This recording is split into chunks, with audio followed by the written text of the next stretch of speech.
Bitlis ilinde hayata geçirmeyi düşündüğümüz Jeopar projesinde de arayışlarımız devam ediyor. Gibi özellikle jeolojik oluşumların olduğu bölgeler dünyadaki belli bir kültürlü, bilinçli, paralı turistler tarafından ilgi çekiyor.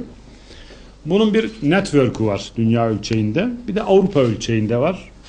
Bizler ilgili arkadaşlarımız, ilgili heyetlerimizle geçen hafta itibariyle İtalya'nın Palinuro kentinde Avrupa ölçeğinde yapılan bu projenin toplantısına katıldık. Orada özellikle bu işin başındaki Yunanlı değerli bilim adamı ile görüştük.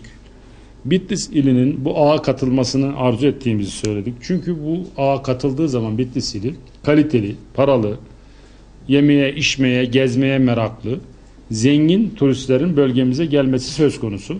Bir 2-3 yıl içerisinde bunu realize etmek. Manisa'nın Kula ilçesi bu hakkı geçen hafta itibariyle elde etti, hak etti, belgesini aldı. Gerekirse biz oradaki bu başarıyı sağlayan uzman arkadaşlarımızla birlikte çalışacağız. Üniversitelerimizle birlikte çalışacağız ve İnşallah bunu EGN yani European Global Networking yani Avrupa Jeoloji Parkları ağına Bitlis'imize almak suretiyle UNESCO'nun gözetimindeki bu statüyü Bitlis'imize kazandırmış olacağız. Türkiye'de eğer bunu yaptığımız takdirde Manisa'nın Kula ilçesinden sonra Bitlis ili ikincisi olacak. Diğer elimizi güçlendiren şeyler de florası, faunası ve buradaki yiyecek kültürü, Bitlis konakları hepsini bu projenin altına koyup bir turizm alanı haline getirmeye çalışacağız. Zannedersem şehrimize bir heyecan verecek bu proje. Bir ortak ülkü, ortak ideal, amaç, heyecan doğrultusunda bir şehir halkı kümelenmiş olacak.